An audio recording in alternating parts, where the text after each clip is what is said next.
सारे भाइयों राम राम है भाई, पूरे देशवासियों ने सब राम राम है।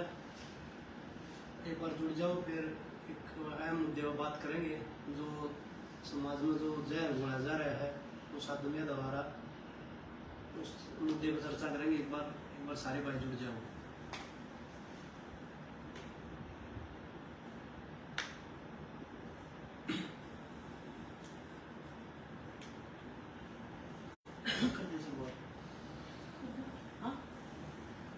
सबसे पहला तो भाई दोबारा था एक बार सारे देशवासियों ने राम राम हमारी तरफ से। और भाई जितने भी हमारे खान चौधरी हैं, चाहे किसान संगठन है, जितने भी लोग हमसे जुड़ रहे हैं और जो हमारे कुश्ती के हमारे कोच है गुरु खलीफा, हम सबका सम्मान करते हैं। और जितने अच्छे खिलाड़ी हैं उन सबका सम्मान करते हैं, वे हमारे लिए हमेशा आदरणीय रहेंगे। लेकिन कुछ हमारे खिलाड़ी हैं जिनको इज्जत हजम नहीं होती,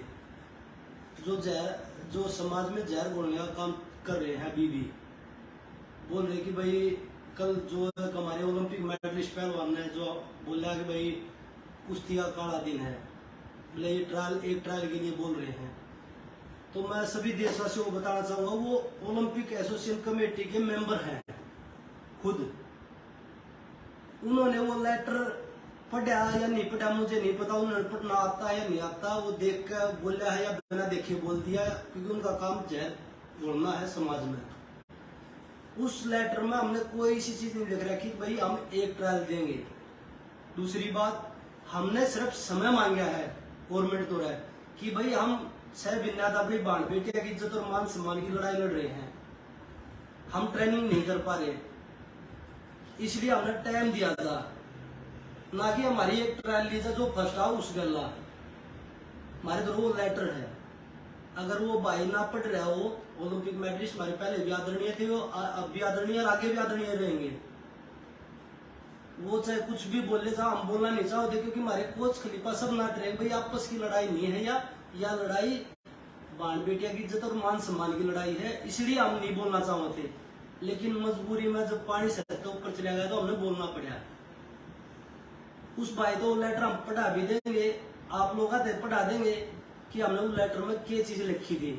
जो बोल रहे कि एक ट्रायल जूनियर खिलाड़ियों का मारने की कोशिश, तो मैं आपको बता देता हूँ, पूरे देश को आज बता देता हूँ। जो आज आवाज उठा रहे हमारे ओलंपिक मेडलिस्ट पहलवान योगेश्वर दत्त, 2010 एशियन गेम्स की बात बता देता हूँ। उनको इंजरी थी। एशियन गेम्स कितना बड़ा टूर्नामेंट होता है, अभी भी एशियन गेम्स का ही वो बोल रहे हैं कि एक ट्रायल के लिए। तो जो सेकंड खिलाड़ी था उनको इंजरी होने के कारण उसने सेकंड ने पासपोर्ट दे दिया, जिसका नाम था रजनीश। उन्होंने क्या किया कि बोला मैं तो खेल लूंगा।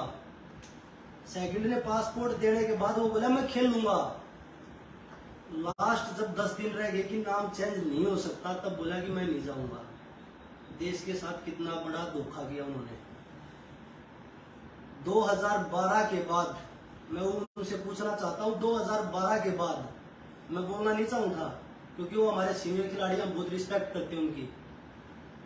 2012 के बाद 2014 में कॉमनवेल्थ गेम्स में सीधी टीम भेजी गई थी। एक तो हमारे पहलवान जी जो बोल रहे हैं वो थे, दूसरे पहलवान का मैं नाम नहीं लूंगा कि भाई कौन था उनके साथ। ये दो आदमी रोज फेडरेशन में जाके बैठते थे कि बिना ट्रायल हमारी सिलेक्शन कर दो। मैं इनसे पूछना चाहता हूं कि ओलंपिक के बाद 2013 में आपने कौन से तीर मार दिए थे कि आप बिना ट्रायल सिलेक्शन करवा लो। 2013 आपका खाली था। 14 में आपने कोई 13 में नेशनल चैंपियनशिप नहीं खेली, ना कोई टूर्नामेंट खेला, सीधा कॉमनवेल्थ गेम्स में आपने डायरेक्ट सिलेक्शन करवा लिया। आप कल बोल रहे थे कि विनेश आपके क्या संबंध थे ब्रजभूषण के फेडरेशन के साथ, कितने अच्छे तालमेल थे, मुझे नहीं पता। मैं आपको बता देता हूँ, यहाँ 3 खिलाड़ी बैठे हैं, आज तक बिना ट्रायल के कोई भी टूर्नामेंट में नहीं जाने देते। वो संबंध आपके ही दिख रहे हैं। जो 2014 में बिना ट्रायल के, 13 में आपका खाली था, 14 में आपने एशियन चैंपियनशिप नहीं खेली, कोई टूर्नामेंट नहीं खेला, सीधा कॉमनवेल्थ गेम्स में नाम डाला, ना कोई परफॉर्मेंस थी आपकी। एशियन गेम्स में आपका सीधा नाम डाला। 2000 और सबसे बड़ा जो आपने देश के साथ गद्दारी की 2015 में, उस चीज के मेरे पास प्रूफ है। 2015 वर्ल्ड चैंपियनशिप, जो ओलंपिक क्वालिफाई का बड़ा टूर्नामेंट होता है, वर्ल्ड चैंपियनशिप, उस चैंपियनशिप में पहलवान जी आप 1 महीना पहले सर्जरी करवाई थी ACL की आपने, मेरे पास प्रूफ है उस चीज के। उस समय मैं आपके साथ रहता था। अगर आप बोलोगे तो सोशल मीडिया पे भी डाल देंगे हम उस चीज को कि भाई आप दिखा दीजिए। आपने उस समय पूरा देश आज देख सकता कि इंडिया की एंट्री उस समय हुई थी या नहीं हुई थी।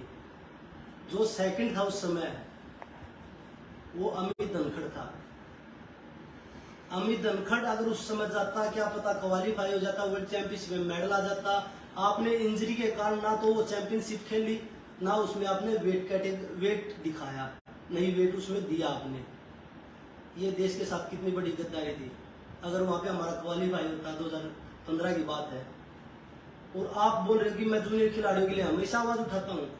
2012 में लड़की जूनियर लड़कियों के कैंप में एक घटना हुई थी, आपने उन जूनियर खिलाड़ियों के बारे में कोई आवाज उठाई, कोई ट्वीट किया आपने?